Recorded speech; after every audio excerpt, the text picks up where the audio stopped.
What is up, everybody? It is that time again. It is this day in history for August 3rd, 2024. And as you well know, it is not about the year, but more about the significance of the day in our human history. First, I'd like to acknowledge that it is August 3rd. And August 3rd is. It's a day where I remember a friend of mine from high school. My friend Gordon was killed in a car accident on August 3rd, 1991. On his way, they were on their way home from a preseason football game, and some teenagers went and flipped them off. And of course, being young teenagers who had just graduated high school, they're like, "Hey, let's go get those guys!" And they came to an intersection, and the driver, who was a good friend of mine, and I hated him for a long time, but I buried the hatchet with him, and love him like a brother now, and so I don't have any ill will towards him because he still suffers, and so I'm thinking of him on this day, actually, because he ran a red light, and they got T-boned by a woman in a Suburban with her 3 sleeping kids in the back, and the woman and her kids weren't hurt, but one of the passengers in that car, in the car that my friends were in, one of the passengers was severely injured, and my friend Gordon died. So August 3rd for me is about acknowledging Gordon. And my last interaction with him, I was at my stepsister's house, and he walked by, and I remembered him telling me in high school that, because he was a senior then and I was a sophomore, he graduated in 91. That was my sophomore year. He he said that if he ever had to go more than 2 blocks, he drove. He did not drive. And so I saw him walking in front of my sister's house, and I didn't think that he lived in the area. I didn't know where he lived, but he had red hair. I used to call him Red. And in his response to me calling him Red was that he would flip me off. That was kind of our thing. And I said, "Hey, Red." And he looked at me. He's like, and he gives me the finger. And I'm like, "What are you doing?" He's like, "Oh, I'm walking." I'm like, "I thought you told me you don't walk in more than 2 blocks. He said, "Well, I had to. I left my car, and so now I got to go get it, blah, blah, blah, blah." He'd probably been out partying that night or something. So,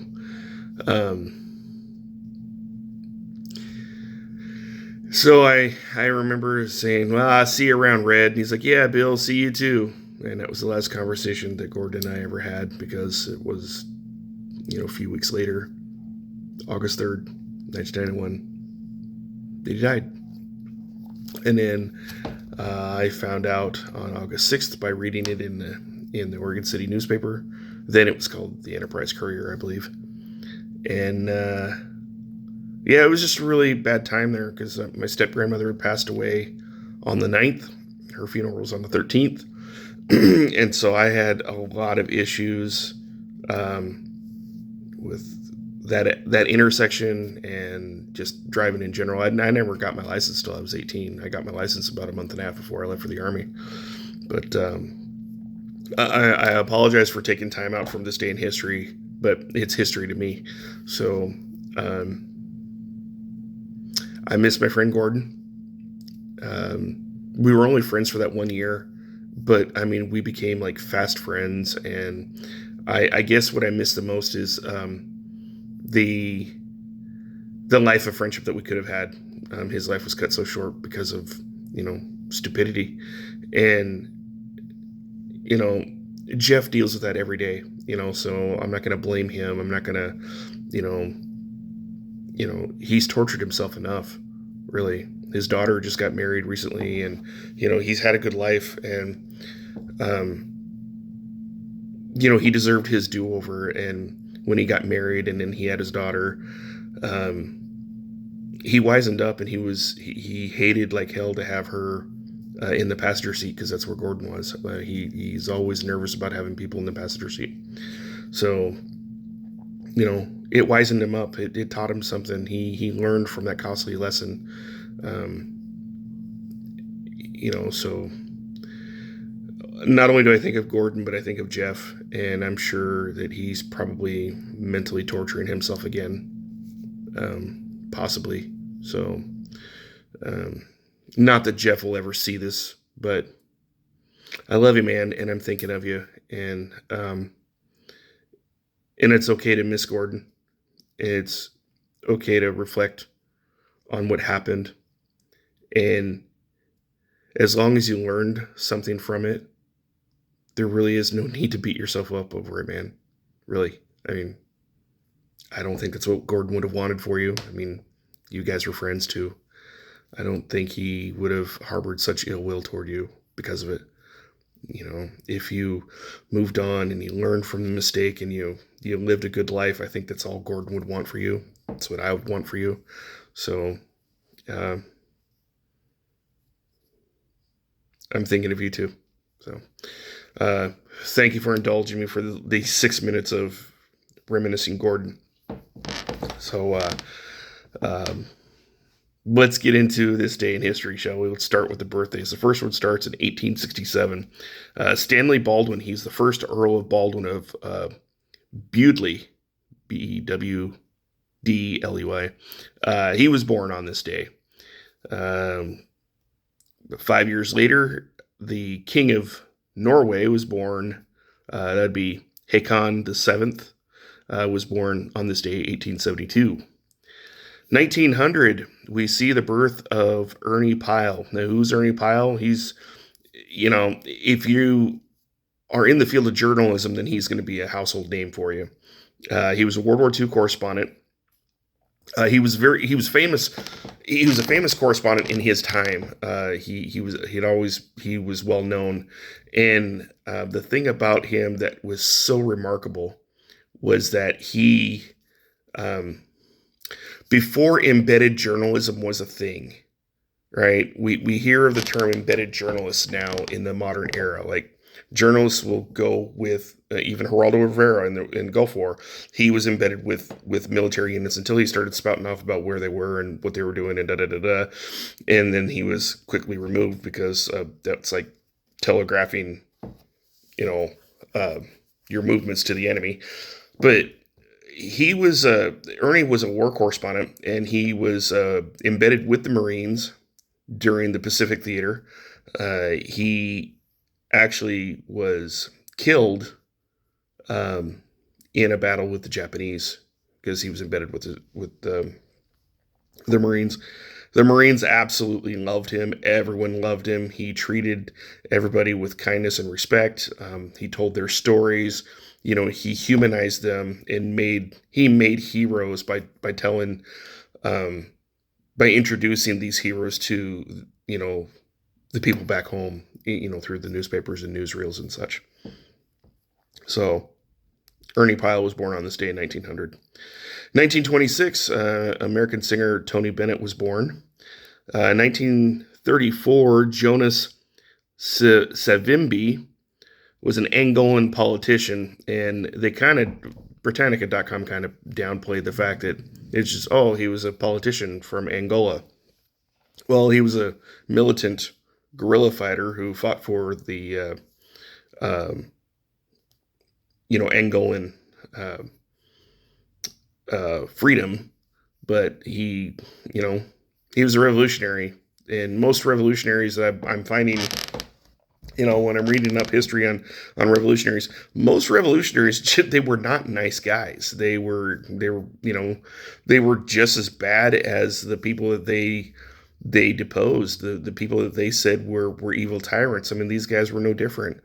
I think of Che, I think of Hugo Chavez, I think of Fidel Castro, I think of, all these guys who depose regimes because they say they're evil and they're tyrannical, and yet, they basically replace them with their own regime that was even tyrannical yet, even more tyrannical.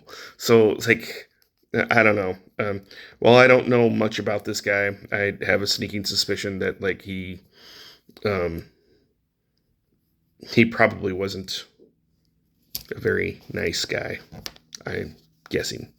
1941, we see the birth of Martha Stewart. And if you don't know who Martha Stewart is, you've been living under a rock. She's an American entrepreneur. She's a TV personality. She has this dull, mundane voice. It's like I can't stand listening to her. She has this deep, like baritone voice, right?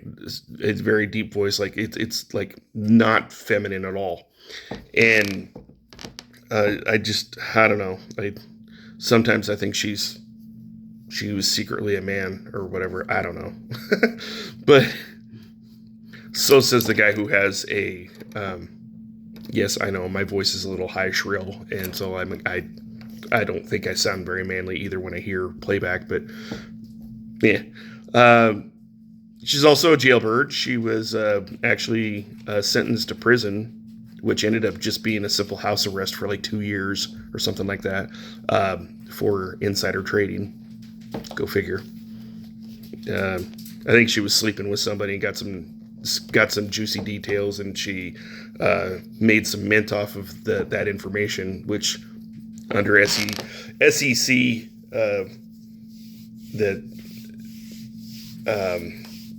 SEC regulations, that's insider trading, and insider trading is illegal, and so she got popped for it. And not that it really did anything for her. I mean, she came out smelling like roses, and people supported her even more. Like she's still, rich, famous for whatever. I was never really a big fan of her. Speaking of not being a big fan, this next guy, 1977, we see the birth of Tom Brady, Mr. Deflategate himself. He's an American football player. He was the quarterback for the New England Patriots. I don't like the Patriots. I've never liked the Patriots. I'm not a fan of the Patriots, and I'm certainly not a fan of anyone who has to freaking cheat to win a Super Bowl. He got caught, and the thing is, like, he got caught and they didn't do anything to him. That was the stupid thing about it, is that what he did is that he was deflating the footballs just a little bit so that they had better handling, better control, and they could handle the ball better during that game. And now, whether or not that led to them winning the game, it did give an unfair advantage to, because they're not playing by the rules. They're deflating balls so that, like, they have better handling. That is an unfair advantage, and the other team wasn't doing it. So yeah, like I don't like this guy. Like, I have nothing nice to say about him. Like, I want to shout some expletives right about now, but I'll refrain. So that's it for the birthdays. So let's just get back into what happened on this day. So 1583, English navigator Sir Humphrey Gilbert at St. John's, he lands on St. John's, Newfoundland, and he claims it in the name of the Queen. He landed on this day in 1583. In 1778, an opera house, La Scala, it opened in Milan with the performance of Antonio Salieri's Europa Riconosciuta. I'm sure I probably butchered that. And should the Metatron ever see this, bro, I'm sorry that I butchered your native language. Obviously I don't speak Italian, and I don't speak Latin, and my Spanish is like horrible. It's like I am just a gringo who like speaks broken Spanish because I don't know a whole lot. On this day in 1914, Germany declares war on France in World War I. We talked about this in a previous video where the best way to describe World War I is simply like a barroom brawl, right? So Germany allies itself with the Austro-Hungarian Empire. Austro-Hungarian Empire declares war on Serbia, and Serbia had support with the Russians. They had support with the French. They had, And so, France basically declares war on, I think they declared war on Austria. So Germany then decided to declare war on Germany, or not Germany. Germany just declared war on France, and then it's like, oh, then Britain comes in, someone else came in, Russia comes in, and it was just all. Actually, Russia came in. I'm not sure when they came in, but they came in to the defense of the Serbians, if I recall right. I think Tsar Nicholas was just looking for an excuse to, get involved in the war, and much to the Tsarina's chagrin, he chose to pick the side that would fight against Germany. She being from Germany, so she was very conflicted. She told Nicholas that he should probably just stay out of it, and he was like, "Well, but these are our allies, and so we should really go to their defense." So that's what happened. The barroom brawl. Just remember that. World War I, it was a barroom brawl. So in 1921, it's the day after being acquitted due to insufficient evidence or missing evidence from the grand jury files. The Chicago Eight, there were 8 members of the Chicago White Sox baseball team. They were acquitted of taking bribes. So it is alleged that in 1919 that they took bribes, that these guys took a bribe to deliberately lose the 1919 World Series game. And it all had to do with, insider gambling and all this. And that's why insider gambling of any kind it's tabooed in baseball. It's illegal in baseball. And it goes back to this event. So it's on this day, which was the day after the acquittal. It is on this day that the baseball organization, banned those 8 players for life. You fast forward to my generation, Cincinnati Reds baseball player, and then he was eventually a coach. I think he coached for the same franchise, I'm not sure, but Pete Rose. Pete Rose was doing the same thing. He was gambling. He was participating in gambling. And so the thing is, like, the baseball commission doesn't care if you gamble. You just can't gamble on baseball games, period. And Pete Rose was gambling on baseball games, and because of the incident with the Chicago 8 is why it is completely tabooed from the ball game, and from the sport, from the league, that if you're caught, you are basically banned from the league. And so Pete Rose got banned from the league because of the same thing. A lot of people were up in arms because he was venerated as a baseball hero, and I'm like, and here I'm sitting here like, he broke the rules. Just because he's a venerated hero and just because he's popular or whatever, doesn't mean he gets to break the rules. He broke the rules. So sorry for your luck there, pal. 1936. So we're in Olympic season right now, right? So, and we've got a couple Olympic events that happened on this day. The first of which is 1936. It's during the Berlin Games. Jesse Owens would win the 100-meter event, and that would be the first of 4 gold medals that he would win at those games.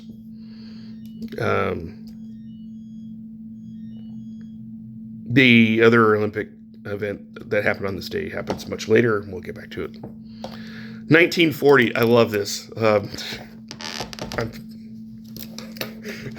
I have to laugh, right? So the article actually says, this is how Britannica.com actually listed this. It said, Lithuania was accepted into the Soviet Union, but only after the Soviet Union had been occupying the rest of the Baltic states.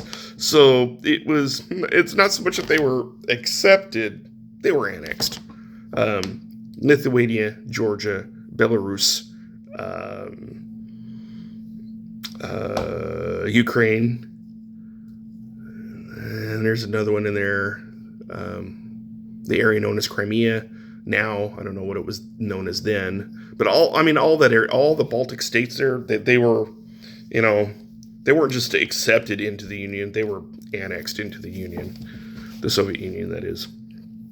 So we fast forward to 1949. The NBA is officially formed, and it is formed by the merger of the National Basketball League and the Basketball Association of America. Hence, it's why it's called the National Basketball Association. 1958, the U.S. atomic submarine Nautilus, it passed beneath a very thick ice cap in the North Pole, and it was an unprecedented feat. It was the first time that anything like that had ever happened, and it was where, you know, you have this iceberg right here, right? Here's the submarine. The submarine goes underneath it. And you think that wouldn't be a big deal, but like, you got to take into account that, you know, submarines hadn't been around that long. They'd only been in service for, you know, maybe 50 years, if that. And one of the things they'd never tried before was to see if submarines could go underneath, you know, floating ice. And they did it on this day in 1958. 2 years later, the Republic of Niger gains its independence from France. And here we're back at the Olympics again. It's the 1984 Los Angeles Games. I vividly remember this. Because I was 9 years old, and here's where I discovered the Olympics, because I was a year old when the 76 games happened. The U.S. boycotted the 80 games in Moscow because of Russia's invasion of Afghanistan. So the 84 Olympics were the big deal. It was a huge deal. McDonald's backed it. It was just a big free-for-all. I was exposed to the Olympics for the very first time and soon discovered that I hated the Olympics. It preempted everything on TV. I mean, all you ever watched on TV was nothing but Olympics this, Olympics that. Everything was preempted by the Olympics there, and it was boring, right? It's summer, and I want to watch my TV, and I didn't get to watch my TV programming because this is all preempted by the Olympics. I could care less about, I wasn't an athlete. I wasn't into sports. I didn't care, who did what for how many jelly beans. So, 1984 American gymnast Mary Lou Retton. I remember Mary Lou Retton, and I remember she was very famous for the Olympics. Not that I watched it, but I remember the aftermath. She got her name, got her picture on the Wheaties boxes. Like if you went to the store and you bought Wheaties, her picture, and that's what that's what Wheaties did, was like they put all of anytime that we had gold medal winners, they put pictures of American gold medal winners on their, it was a cheap pop for marketing. It sold. I mean, it sold the product for itself, really. Anyway, Mary Lou Retton, she wins all around event. There in LA, she became the very first American woman to win an individual gold medal in gymnastics. And I, my hat's off to her, whatever. I just could care less about the Olympics. That's just me. 1992. Well, that would be the year that we sent the Dream Team over there, which I took issue with that, but this isn't about the Dream Team. This is about a movie. The American Western, Unforgiven, arguably one of the best Westerns in my lifetime, from 1975 till now. One of the best Westerns in my lifetime. It was a great movie. I actually went to the movie theaters and I actually watched this movie. I loved it. Today in 1992 is the world premiere. So it premiered August 3rd, 1992. It would eventually win 4 Academy Awards, including Best Director. And Clint Eastwood, not only did Clint Eastwood direct this movie, so he got the Best Actor or Best Director award, but he acted in this movie. This was like his. It was supposed to be his retirement movie, but he ended up coming back and he did other movies later. Like he was in Gran Torino, and there was a couple others that he'd been in. But it was thought that he was going to retire from acting and just go devote his time to directing. But now he's completely retired. As far as I can tell. I mean, he's in his 90s now.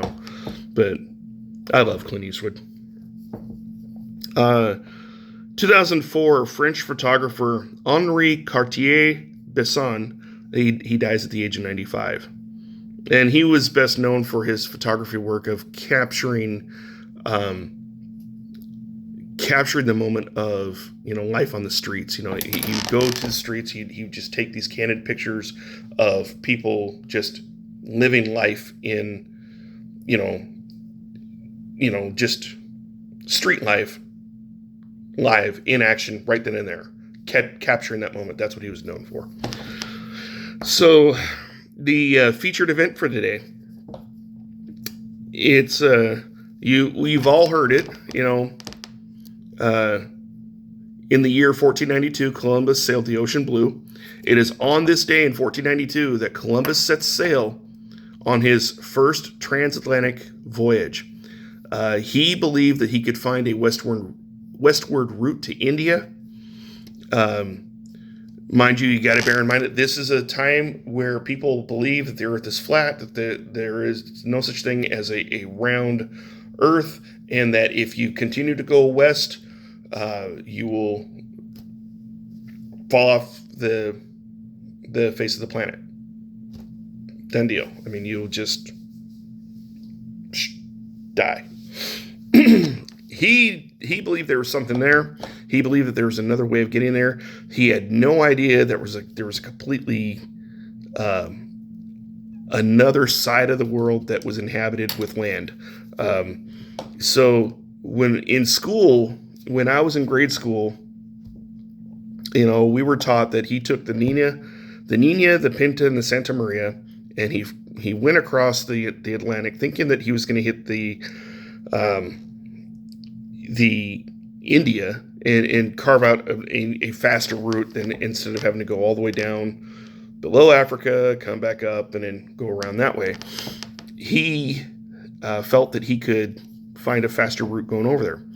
And so when so we were taught in school, in grade school, that, Columbus Day is important because he discovered America. Well, he didn't discover America. He never stepped foot on the American continent. He discovered the Caribbean islands. That's what he discovered. And that's why the Caribbean islands are known as the West Indies, because he thought he was in India.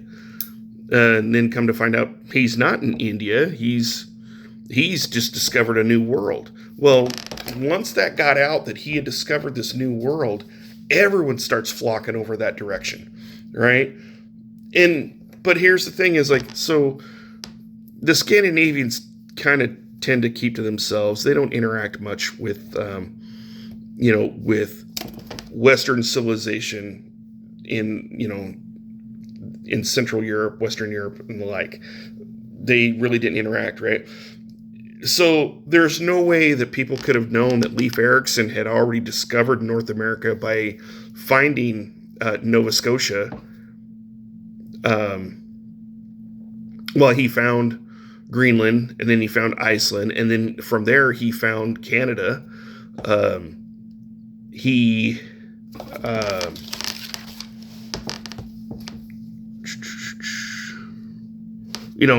found Nova Scotia in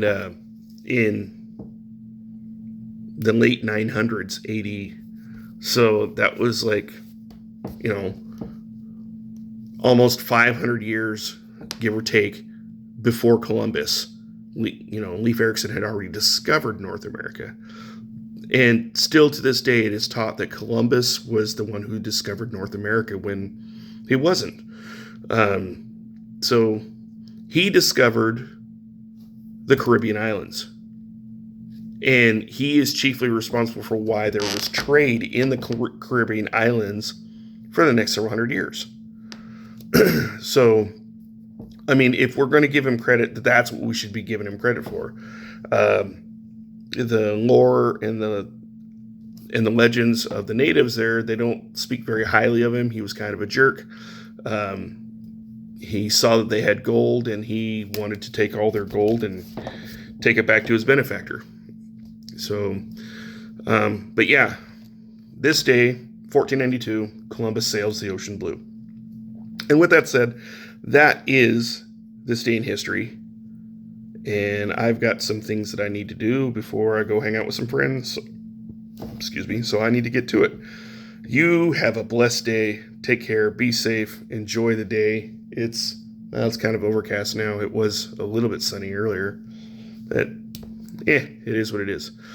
Apologize for the long video. Again, I have a gift of gab, I suppose, but you may like it, you may not. I don't know, but I do these videos because it gives me something to do and keeps me positive-minded and forward-focused. So there you go. That's this day in history for August 3rd. Thank you for tuning in, and we'll do it again tomorrow for August 4th. Take care. Be blessed. See you later.